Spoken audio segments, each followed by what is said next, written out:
Um paciente, quando ele tem ansiedade, ele sabe que ele tem ansiedade. Talvez ele não saiba se é um transtorno de ansiedade ou não, e a gente vai falar. Mas ele sabe, ele tem uma taquicardia, ele tem uma angústia, um medo grande. Então, ele reconhece que ele tem ansiedade através dos seus sintomas.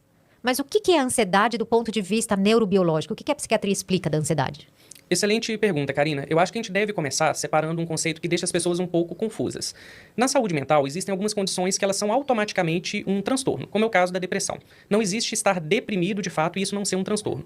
Mas na ansiedade é um pouco diferente. E a gente precisa começar entendendo ansiedade como um sentimento que faz parte da natureza humana e, basicamente, se fosse para escolher apenas uma palavra, eu colocaria preocupação.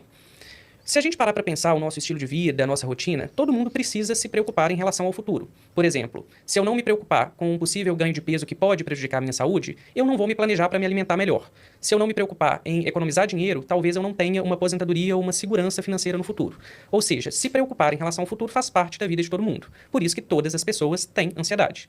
Agora, o que a gente fala que começa a chamar a atenção do psicólogo, do psiquiatra? É o transtorno de ansiedade. Ou seja, quando esse nível de preocupação ele começa a ficar exagerado, desproporcional ou fora de contexto. Então vamos pensar, por exemplo, aqui o nosso podcast hoje. Se eu te falar que vindo para cá me deu um frio na barriga, eu comecei a pensar que talvez eu pudesse esquecer de alguma resposta, isso é uma reação completamente natural. A gente vai conversar aqui, vai surgir sem sombra de dúvidas muita coisa interessante. Então eu não tenho um transtorno automaticamente pelo fato de eu me preocupar. Agora vamos pensar que, por exemplo, eu chegasse no caminho aqui até o podcast e tivesse um episódio de diarreia, ou uma tontura muito forte que quase me levasse a um desmaio, uma onda de calor, formigamento, ou uma sensação quase que certeira de que daria tudo errado aqui no nosso podcast. Isso, ao meu ver, me parece desproporcional ao nível de ansiedade que é esperado para uma situação como essa. Ou seja, aqui talvez eu esteja falando de um transtorno de ansiedade. Entendi. E aí, se a gente for olhar... Porque eu tô lendo um livro que chama Homo Biológicos, que é um psiquiatra francês, não vou me lembrar o nome dele agora, Pierre alguma coisa. E ele fala uma coisa muito legal, que até hoje, se você perguntar para as pessoas em geral, qual é a diferença de uma doença neurológica para uma doença psiquiátrica? As pessoas vão falar que a neurológica está relacionada a uma doença do cérebro, como uma doença neurodegenerativa, um Alzheimer, uma demência. Mas quando ela vai falar da psiquiatria, uma doença psiquiátrica, ela vai falar que é uma doença da mente. E quando a gente usa essa palavra, ainda fica uma questão muito imaterial, etérea, como se fosse uma doença da alma, uma doença imaginária, né? A gente conseguiria, se abrisse o cérebro, ver a ansiedade fisicamente? O transtorno de ansiedade? Excelente colocação. Eu percebo que, principalmente nos últimos anos, a gente, felizmente, está caminhando para uma visão um pouco mais integrada do que é o adoecimento mental, mas existe uma palavrinha grande, mas que exprime bem essa ideia do que é saúde mental. Saúde mental ela tem um caráter biopsicossocial, ou seja, existe um componente biológico, o cérebro ele é um órgão pensante e atuante. E, sem sombra de dúvidas, no adoecimento mental, o nosso cérebro ele vai apresentar padrões ali de degeneração, de comprometimento. Existe um contexto psíquico, que é esse mental, que, infelizmente, muita gente trata de uma forma esotérica, confundindo um pouco um conceito religioso ou mesmo místico, mas que nada mais é do que uma manifestação do próprio cérebro, e o social, que são as relações que a gente vive, as construções que a gente faz ao longo da vida. Quando a gente pensa as pesquisas que são desenvolvidas com pacientes que, pós-morte, passaram ali na investigação por um quadro de depressão, de um transtorno de ansiedade, bipolaridade e tantos outros diagnósticos, a gente vai perceber que existem sim alterações a nível cerebral, porque o sofrimento mental ele começa a levar à morte neuronal. Então as nossas células nervosas, elas vão estruturalmente morrer ou perder conexões por conta de um adoecimento não tratado. Mas adoecimento mental é muito mais do que isso, não é só uma redução biológica. Então, como que eu tento trabalhar esse conceito? De uma maneira integrada.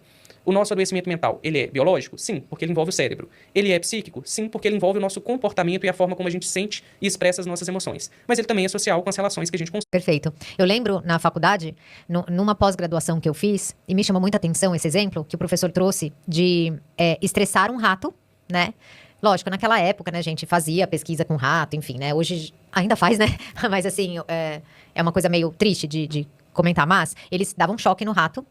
Então, no piso da gaiolinha deles tinha choque. E o rato, assim como nós, quando temos uma situação estressante, tentamos fugir ou lutar contra aquilo, né? Então, é natural que se você der um choque num bichinho, ele vai tentar fugir daquela situação. Então, o ratinho subia a gaiola, né? Tentava pular do chão. E quando eles estressavam várias vezes esse rato, chegava num determinado momento em que ele parava de reagir. Né? E o nome que se dá para aquele tremorzinho, ele ficava no lugar, tremia, era freezing, né? Como um estado de congelamento. Isso tem alguma coisa a ver com o estresse crônico humano que faz as pessoas não quererem sair de casa e pararem de lutar? Seria um estado de freezing? Sem sombra de dúvidas. Um ponto biológico que eu gosto de trazer, porque permite a gente comparar um pouco como que o ser humano evoluiu ao longo do tempo, é a questão do estresse. Todos nós precisamos de uma descarga de estresse recorrente e pontual na nossa vida para sobrevivência. Por exemplo, se eu estou atravessando uma rua e de repente eu vejo um carro se aproximando e vai me atropelar, eu preciso de estresse, porque é esse esquema de luta ou fuga que vai liberar adrenalina e basicamente vai instintivamente me dizer, sai daí que a sua vida está em risco. Da mesma forma, se eu sofro, por exemplo, um assalto, é completamente aceitável que eu também passe por uma descarga de adrenalina. Estou falando que a adrenalina porque é uma das substâncias, né, que vai ser liberada na situação do estresse, mas assim como cortisol e tantas outras, e por conta disso, eu vou precisar agir naquele momento em prol da minha sobrevivência. Quando a gente pensa esse exemplo que você colocou do rato, é como se eu falasse que esse primeiro choque que esse ratinho recebeu foi um estresse pontual da vida. Isso não é só parte da natureza humana e de outros animais, mas é algo necessário para a nossa sobrevivência. Agora, se a gente imaginar, Karina, que esse rato está recebendo vários choques repetidamente, talvez a gente possa fazer uma comparação com o estresse da nossa vida. Trânsito, barulho, autocobrança exagerada, um excesso de expectativas, uma vida muito baseada na felicidade das redes sociais, então eu estou o tempo inteiro me comparando com o outro e me sentindo insuficiente. Será que eu não estou recebendo uma descarga repetida de estresse? E que até certo ponto o meu cérebro vai entender como luta ou fuga. Mas e a partir do momento que aquilo começa a ficar tão repetitivo que passa a se tornar a minha nova realidade? Eu entro num processo que, a nível biológico, a gente chama de dessensibilização. Ou seja, meu cérebro passa a não ter mais receptividade com aquele estímulo. É como se ele acostumasse a viver nesse estresse constante. Se ele se acostuma, logo ele para de responder. Então eu entro nessa paralisia. E não é só uma paralisia física, como você pontuou muito bem do rato, mas uma paralisia psicológica. Eu começo a me congelar diante das minhas decisões.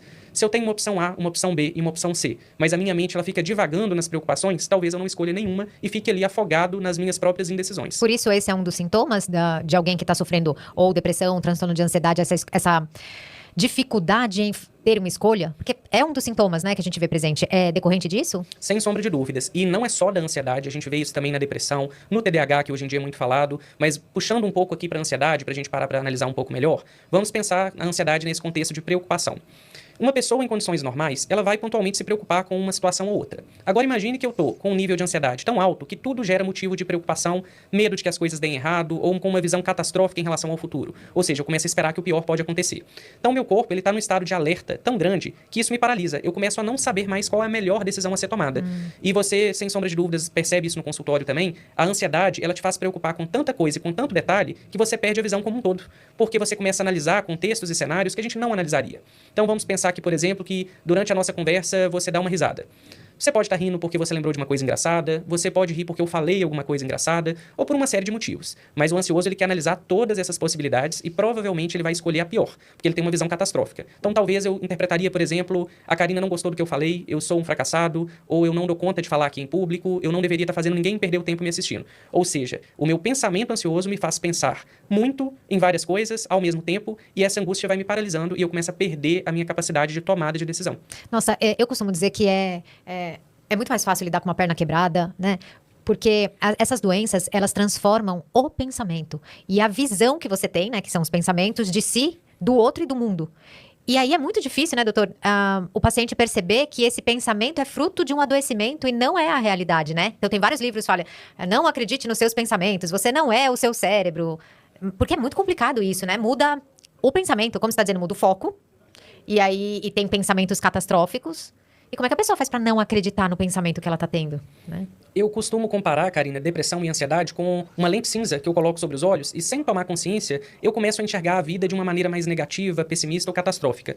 Mas se eu tô de óculos e esqueço que eu tô de óculos, essa lente ela vira minha nova realidade. Isso. Eu posso falar, por exemplo, para você que um pé de pé plantado na frente da minha casa, todo florido, é o motivo da minha alegria. Ele enfeita a minha rua.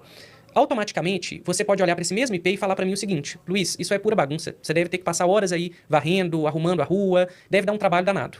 Se a gente pensar esse IP como uma metáfora da realidade, o IP é uma coisa só, ele é uma árvore. Eu interpreto ele pela beleza e você interpreta ele pelo trabalho que ele te dá. Ou seja, a realidade é subjetiva. Por mais que aquele objeto, aquela situação, ela é imutável, a forma como eu encaro ou como eu enxergo, ela vai moldar ou ser moldada de acordo com as minhas experiências. E um ponto muito interessante que você tocou. Quando eu estou falando de uma ansiedade normal da nossa vida, é natural que com algum esforço a gente consiga ter uma crítica de que aquele pensamento está distorcido. Mas quando eu estou adoecido, a minha mente não está funcionando da maneira correta. Então usar frases de efeito como tenha fé, seja otimista, pense pelo lado bom, só aumenta o grau de culpa da pessoa que já está adoecida mentalmente. Essa pessoa ela vai precisar de terapia, eventualmente de um tratamento medicamentoso ou dos dois, mas o que ela menos precisa é de uma frase de efeito barata que não vai resolver os seus problemas. Tem 3 percepções que eu vejo em consultório com pacientes assim, que se repete, e aí vou pedir para você complementar também o que aparece no seu consultório, tá? Vou falar o meu do ponto de vista psicológico. Culpa, muita culpa em relação a tudo, até a morte de alguém, coisa que você não poderia né, fazer nada, mas se cria uma história mental de que se eu tivesse feito alguma coisa assim, assado. É culpa em relação a tudo, sentimento de inutilidade e desesperança. São 3 padrões, assim, que eu vejo em consultório quase que carteirinha, assim, né? A pessoa vai falando, sei lá, já tá falando que é inútil, já tá se sentindo culpado e já tá com desesperança. No seu também? Sem sombra de dúvida, são 3 pontos muito marcantes e eu quero até complementar um pouco mais sobre eles, porque quando a gente pensa em uma pessoa que está vivendo ali com um transtorno de ansiedade, a gente fala muito sobre o que essa pessoa pode sentir, mas se esquece de analisar como que costuma ser a personalidade por trás daquele sofrimento mental. Eu tenho uma experiência de um professor que falou para mim o seguinte na época de residência: a gente adoece com a personalidade que a gente tem. Ou seja, se eu tenho uma característica minha, por exemplo, um perfeccionismo exagerado, eu considero que tudo tem que estar perfeito e se não tiver perfeito, aquilo não vale nada, que é aquele pensamento 8 ou 80. Ou eu entrego o meu melhor e se eu não entrego o meu melhor, eu sou um fracassado. Quando eu tenho esse padrão de perfeccionismo exagerado, eu vou cair muito nesse ciclo da culpa que você comentou. Eu acho que tudo é responsabilidade minha, eu minimizo as minhas vitórias, então quando uma coisa acontece e ela é boa, foi sorte, foi por conta de outra pessoa, foi o destino. Mas quando é algo de errado que acontece, eu vou me culpar, mesmo que aquilo não seja uma responsabilidade minha. E a gente também esquece nesse contexto, Karina, de analisar um ponto muito crucial, que é esse ponto que você cita de se culpar por coisas que já aconteceram. Eu costumo falar nas minhas consultas com os pacientes que a forma mais inútil de sofrer é quando eu deixo de usar o meu passado como aprendizado para experiências presentes e futuras e começo a usar ele para me martirizar. Então, ainda que eu encontre ali no meu passado uma situação que eu poderia ter agido diferente ou que eu me retrato em relação a um comportamento que não foi bacana, a única utilidade disso é me transformar como ser humano para as próximas experiências, porque muito do nosso aprendizado ele vem pela dor. Só que o ansioso ele sofre por um passado que já se foi e muitas vezes ele vai se martirizar e ruminar esse passado, que vai gerar um sofrimento que não necessariamente se traduz em aprendizado. Muito pelo contrário, às vezes isso vem na forma de evitação. Uma experiência passada infeliz me faz ter medo de ter novas experiências e aquele desfecho negativo se repetir. Evitação é a palavra de pessoas com um transtorno de ansiedade ou depressão, né? Impressionante como evitação... É medo, né? De encarar, porque o pensamento é catastrófico, que vai dar errado. Então, eu não faço... Né? Não me exponho a esse risco. Você falou de ruminação, e quando eu já falei em podcast aqui de ruminação, eu trouxe o livro do Ethan Kross, que é um estudioso americano de ruminação, ele é psicólogo, e de técnicas psicológicas para diminuir a ruminação, né? E quando a gente fala de ruminação, a gente acaba caindo na rede de modo padrão. Tem como explicar um pouquinho o que é essa rede de modo padrão e por que ela se aciona nesses contextos? Perfeito. Quando a gente pensa a rede de modo padrão, ela nada mais é do que um mecanismo de sobrevivência. Ou seja, quando eu tenho uma experiência, seja uma experiência positiva ou traumática, o meu cérebro tentando me proteger e aumentar o meu nível de adaptação para o futuro, vai gerar uma espécie de cicatriz no meu cérebro. Ou seja, aquela experiência ela fica gravada.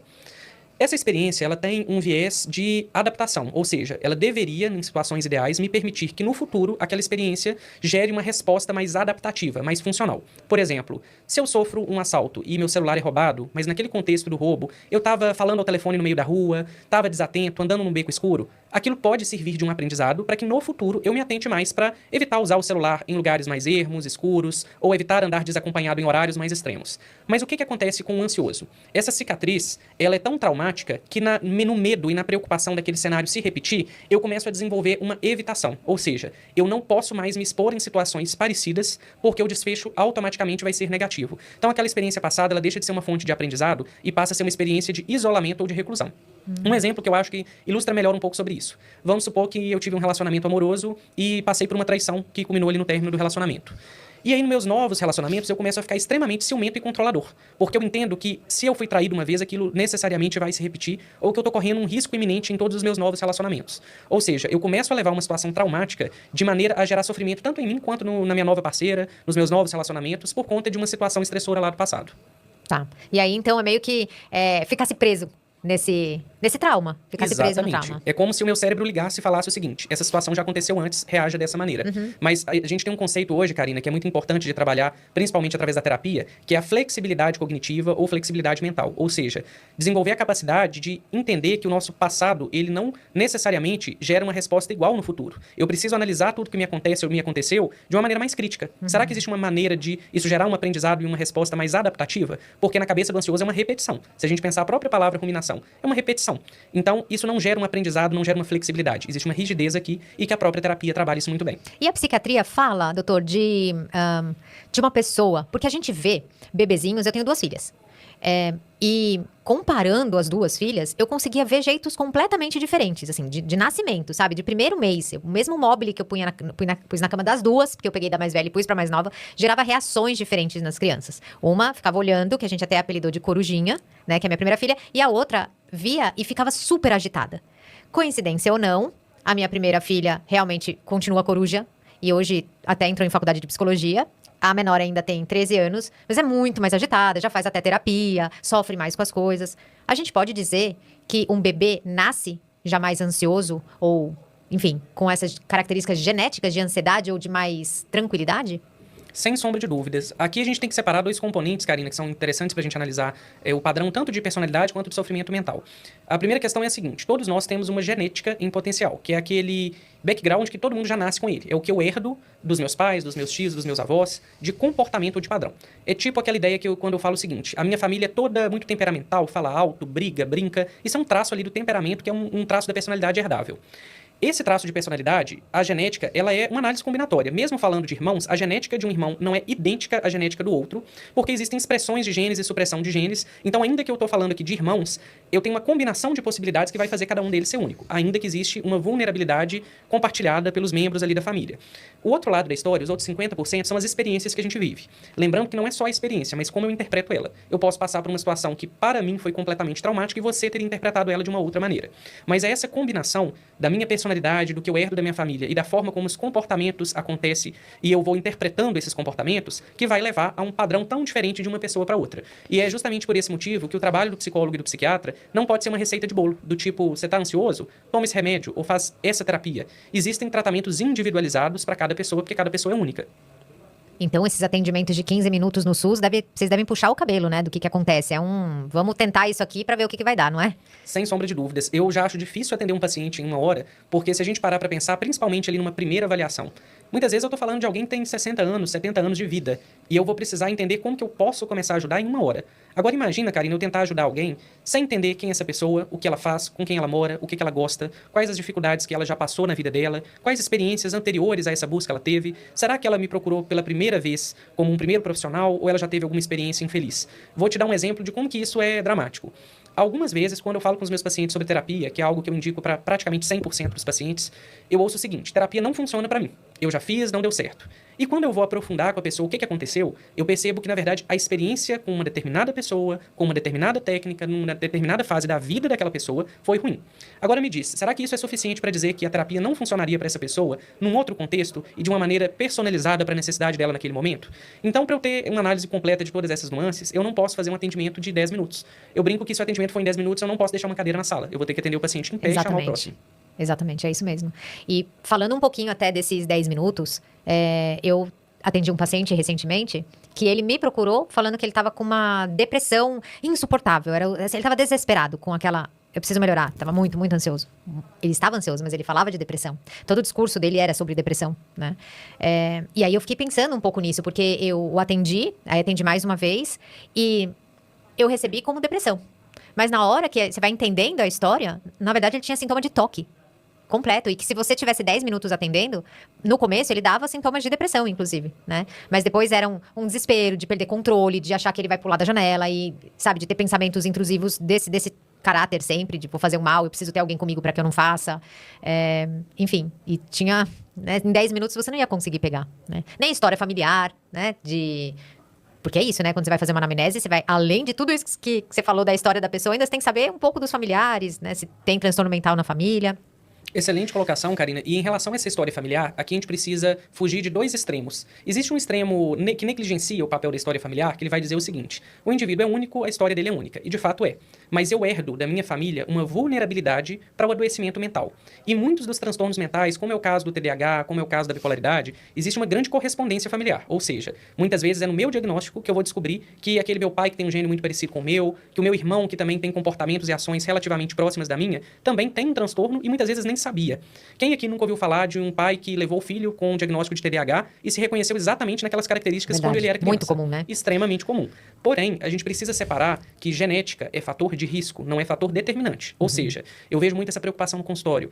Minha mãe é bipolar, será que eu vou ser também? Eu tenho um tio esquizofrênico, será que eu posso ter um surto psicótico? E aqui a gente precisa lembrar que a genética é um fator de risco, mas não é um fator determinante. Ou seja, se eu não tenho história familiar de depressão, automaticamente eu estou mais protegido do que você do ponto de vista de fator de risco. Mas talvez você tenha um outro fator de risco que eu estou desconsiderando e que pode levar você a adoecer mentalmente e eu não. Então a gente tem que entender que não é nem o extremo de ignorar o papel da história familiar e nem o extremo de acreditar que por conta de uma história familiar, automaticamente eu vou ter o mesmo diagnóstico. Então, a gente poderia considerar como uma família que o pai é diabético, não necessariamente você vai ser, vai depender um pouco das condições. Você tem uma predisposição, mas dependendo do estilo de vida que você tiver, você pode suprimir essa heredabilidade, né? Exatamente. Eu brinco que se você está numa família de diabético, abre o olho com doce, porque você não tem a mesmo espaço que alguém que não é diabético. Mas você não está sentenciado a desenvolver diabetes se você cuidar do seu estilo de vida e fazer um acompanhamento periódico. Ou Perfeito. seja, é um risco. Então, falando de estilo de vida, é realmente verdade que o estilo de vida, ele pode ser protetor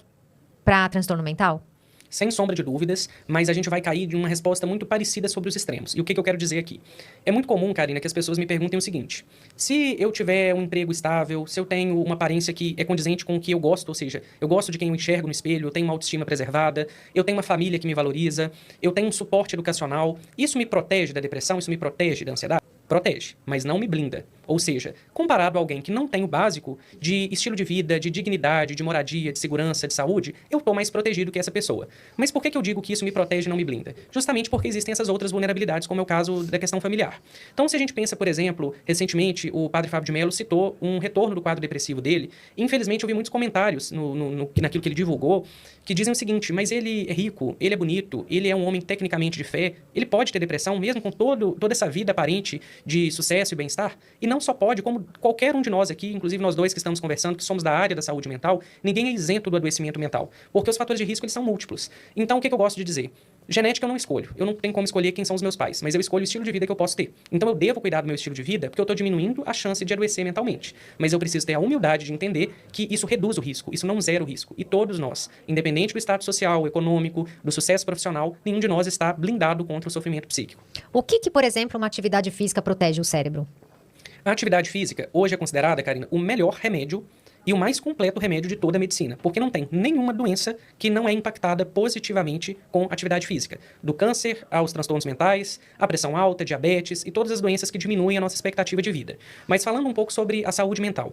A atividade física aumenta a produção de substâncias no nosso cérebro que são neuroprotetoras. Tem uma, por exemplo, que chama BDNF, que é um fator de crescimento de neurônios. Até pouco tempo atrás, acreditava-se que o neurônio que eu tinha, ele morria em determinado momento da minha vida e ele não se regenerava caso sofresse ali uma lesão ou um estresse.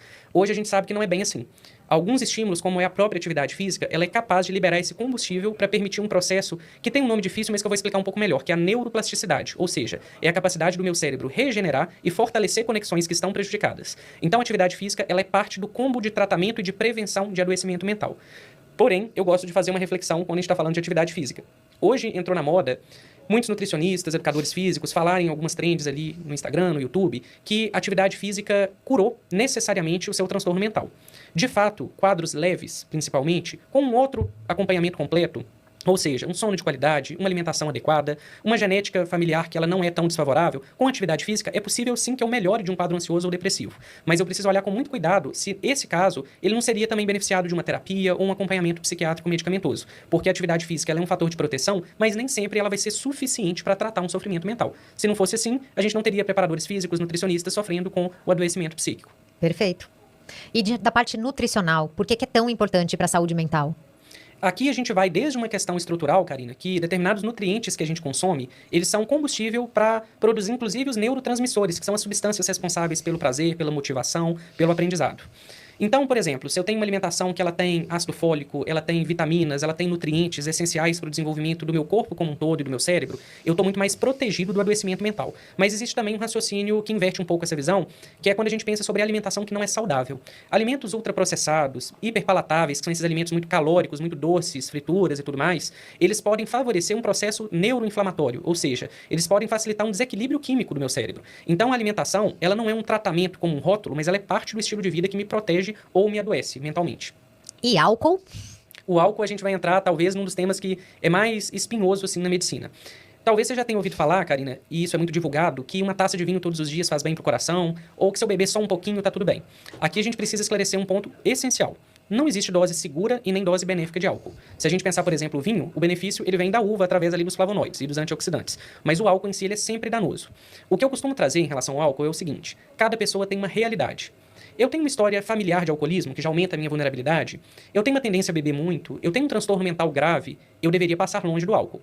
Se eu sou uma pessoa que tem um estilo de vida saudável, eu não tenho uma história familiar de alcoolismo, eu bebo muito pontualmente, sabendo que o álcool não tem dose segura nem dose benéfica. Tá fazendo mal, não importa, né? Não importa, exatamente. A questão é quão mal eu tô gerando Permitindo. através. Exatamente. Hoje eu vou tomar álcool, então hoje eu sei que eu tô fazendo mal pro meu corpo e eu tô desencanado disso, mas tá fazendo. Exatamente. Mas o que eu acho que mata as pessoas é a ignorância. Muita gente acha que, se for um pouquinho, ela tá 100% protegida. Não tá. Se ela beber sabendo que ela tá em risco, em maior ou menor grau, tá tudo bem, porque ela tá responsabilizando sobre essa decisão. Mas o que eu acho que as pessoas não podem deixar de saber é que não existe uma dose segura. Exato. Inclusive, nesse livro que eu tô lendo, do Homo Biológicos, que eu comentei, ele tava falando que por que existe drogas lícitas e ilícitas se está completamente comprovado. Inclusive, o álcool está em primeiro lugar como gerador de dependência, né? Uma pessoa que bebeu que bebeu no ano passado, tem 30% mais de chance de estar bebendo esse ano, o que é diferente da cocaína, o que é diferente de crack, enfim.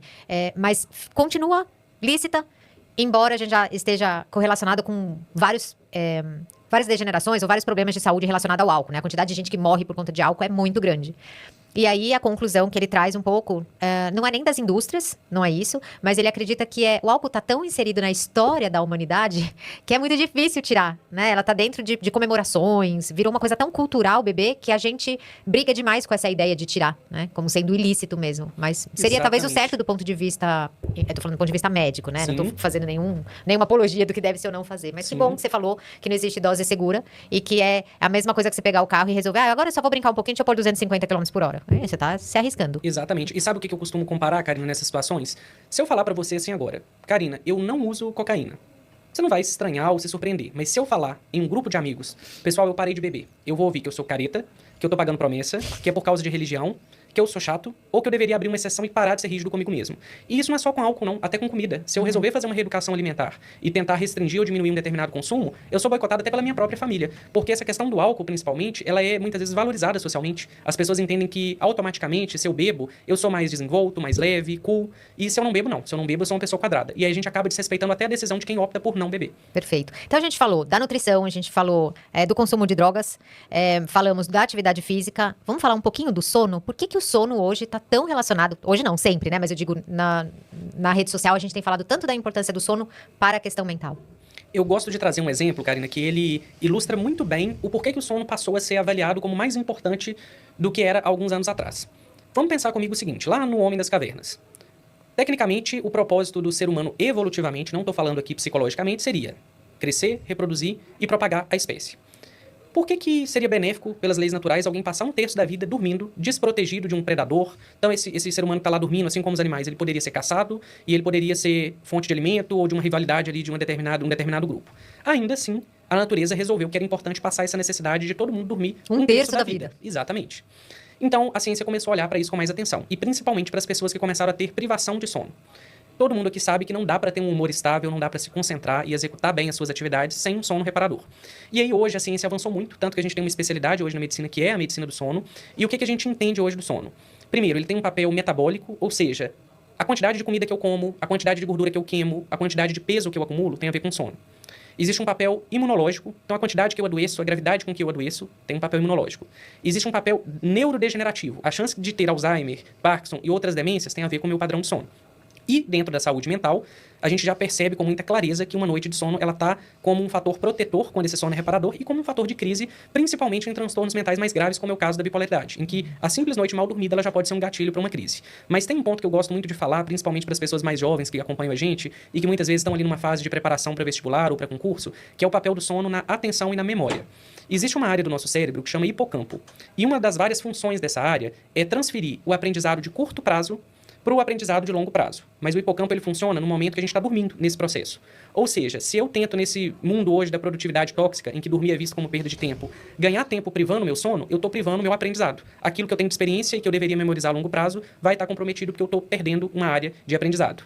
E por último, só para não esquecer, hoje a gente também sabe que durante o sono, o nosso corpo ele não para de funcionar do ponto de vista de adaptação e sobrevivência. E uma das coisas que acontece no cérebro enquanto a gente está dormindo é uma espécie de faxina das toxinas cerebrais produzidas ao longo do dia. Então, no horário da noite, que eu acho que eu estou só descansando, o meu cérebro está trabalhando de uma outra forma para me proteger de adoecimento neurológico, adoecimento psiquiátrico e uma série de outras doenças cardiometabólicas. Que é o sistema linfático que você está falando? Exatamente. Eu achei sensacional aprender isso. E o mais interessante que eu gostei de estudar o sono, doutor, foi saber que não necessariamente... Embora a gente fale de dormir 8 horas, né? E o livro que eu li foi do Matthew Walker, que é Porque Nós Dormimos? Isso. Ele fala que não adianta você fazer isso de manhã. É bom dormir 8 horas, então eu vou dormir das 6 da manhã e vou compensar até as 4 da tarde, né?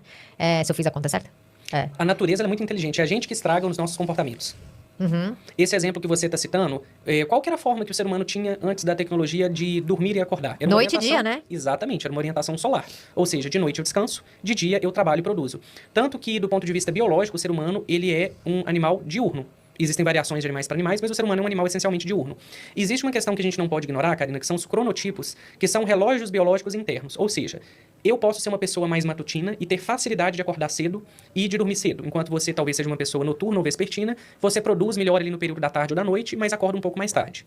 Uma pequena variação, ela é aceitável em 2 contextos. Na adolescência, que a gente sabe que o adolescente ele dorme tarde e acorda tarde, não é porque ele é malandro ou porque ele não quer nada com a dureza. Existe um componente biológico que faz ele ter um cronotipo, ainda que temporário, mais vespertino, que entra até numa discussão que as escolas deveriam começar um pouco mais tarde para não privar um sono essencial. Agora, ainda que eu tenha um cronotipo noturno, se eu durmo de madrugada, no final ali pro meio da madrugada, até mais tarde, o benefício desse sono não é o mesmo do que uma pessoa que dorme cedo. Então existe uma tolerância, uma variação ali individual e entre grupos, porém, não adianta acreditar que dormir de 5 da manhã a meio-dia vai te dar o mesmo sono que uma pessoa que está dormindo de 10 a 5, por exemplo. Isso é bem importante saber. Então, a gente falou bastante dos estilos, né? Do estilo de vida e o quanto isso impacta. E aí, eu queria fazer uma pergunta que é algo que todo mundo tem muito interesse, como leigo, de saber sobre neurotransmissor. Dá pra gente falar, categorizar, por exemplo, serotonina, dopamina, noradrenalina, como de fato serotonina faz isso, dopamina faz isso, noradrenalina faz isso, como todo mundo tenta encaixotar e entender? Como que é isso aí? É uma ótima observação que, quando a gente fala de um modelo explicativo, eu estou tentando tornar aquilo didático. Mas toda vez que eu sou didático, automaticamente eu sou reducionista. Por exemplo, quando eu falo aqui que a ansiedade é preocupação, eu estou tentando colocar ela numa palavra que fique acessível para a maioria dos casos das pessoas que sofrem de ansiedade. No caso dos neurotransmissores, não é diferente. A gente sabe que existem vários neurotransmissores, sendo 3 deles muito falados na medicina e na psiquiatria, que são a serotonina, a noradrenalina e a dopamina. Mas hoje, a gente sabe que a interação deles é muito mais complexa do que a gente espera. Vou dar um exemplo aqui que vai ficar um pouco mais claro. Hoje, no tratamento do TDAH, a gente tem uma medicação que chama atomoxetina, que ela atua num receptor do cérebro que chama noradrenalina. Na verdade, num neurotransmissor, que é a noradrenalina. Se a gente parar para pensar, o principal componente disfuncional do TDAH é a dopamina. Então, por que um remédio que mexe na noradrenalina, ainda que ela faça parte do circuito do TDAH, pode melhorar tanto o paciente com TDAH? É porque mexer na noradrenalina automaticamente mexe na cascata que libera também a dopamina. Ou seja, hoje a gente sabe que os circuitos cerebrais eles são muito mais complexos. E uma outra coisa também que gerou muita polêmica recentemente é a teoria monoamnésica da depressão. Ou seja, até pouco tempo atrás, o raciocínio biológico que se tinha de alguém que está deprimido, e extrapolando isso para a ansiedade também era, falta neurotransmissor. Aí o que as pessoas descobriram? Que nem todo mundo que eu dou neurotransmissor através de um remédio, que não é nem bem dar um neurotransmissor, mas estimular aquela via, nem todo mundo melhora da depressão, nem todo mundo melhora da ansiedade. E aí começaram a surgir teorias complementares. Então hoje a gente tem, por exemplo, a hipótese glutamatérgica, que o glutamato é um outro neurotransmissor, mas que também está envolvido com adoecimento mental de diferentes vias. Então hoje a gente sabe que o buraco é mais embaixo. Os neurotransmissores, de fato, estão desregulados nesses contextos, mas a regulação ela é muito mais fina e melindrosa do que a gente acreditava até Não é tão poucos anos. simples, né? Não é tão simples. Eu ouvi sobre a depressão, saindo um pouco desse lugar de ser causada por uma baixa de serotonina, uma outra hipótese falando sobre o estresse crônico ter matado o neurônio, seja hipocampo e em córtex pré-frontal, e essa morte ou do neurônio ou como é que chama? Das vias, né, de comunicação, teriam diminuído. E talvez isso pudesse estar dentro de uma das possibilidades de causa da depressão. Faz sentido isso? Sim, e é uma das áreas que está sendo mais estudada. O estresse, ele vai gerar inflamação. E a inflamação vai ativar o nosso sistema imunológico para atuar contra um potencial inimigo. Só que a inflamação, um dos principais problemas dela para a nossa saúde é que ela vai gerar o que a gente chama de radicais livres, substâncias tóxicas que se acumulam ali no nosso sistema nervoso e vão matando essas células. Então, um estresse pontual que faz parte da nossa vida, da nossa sobrevivência, dificilmente ele vai gerar um dano tão progressivo. Mas quando eu começo a acumular um estresse crônico e repetitivo, eu começo a matar neurônios e enfraquecer as conexões entre eles. Que é o que faz a gente entender hoje por que quando eu faço um estudo pós-morte de uma pessoa que passou por um sofrimento mental, muitas vezes eu vou ver um cérebro que ele está atrofiado ou que determinadas conexões dele estão enfraquecidas, porque ele foi perdendo tecido, perdendo massa ao longo da vida. Perfeito. E aí, eu comentei antes desse podcast que eu falei que eu ia falar isso aqui porque é uma preocupação que eu tenho. Vários pacientes que estão no estresse crônico, que já desenvolveram aí sintomas de ansiedade, às vezes já estão com um transtorno de ansiedade ou com depressão, têm medo de tomar remédio, né? E aí eu queria que a gente discutisse um pouquinho isso, porque o fato de não tomar remédio, eu queria que a gente falasse o malefício e o benefício de tomar remédio diante desse cérebro que está perdendo seus neurônios, perdendo conectividade, mas a pessoa fala, mas eu não quero tomar isso aí, eu tenho medo, né? O que a gente pode falar para essas pessoas? Eu gostaria de começar nesse ponto, Karina, explicando que dentro da saúde mental, a primeira separação que a gente faz é que existem determinados transtornos que obrigatoriamente exigem tratamento com remédio, como é o caso da bipolaridade, da esquizofrenia, mas a maior parte dos transtornos mentais, ela pode ser tratado ou com terapia, ou com medicação, ou com tratamento combinado. Então a primeira pergunta que a gente precisa responder é o seguinte: qual que é a preferência do paciente? Porque se ele está sem tratamento nenhum, e ele prefere, por exemplo, começar o tratamento numa via não medicamentosa, a terapia está muito bem indicada. A segunda pergunta que a gente faz é a seguinte: qual que é a gravidade desse quadro? Situações de maior gravidade, como um transtorno de ansiedade grave, geralmente respondem melhor quando eu combino terapia e medicação.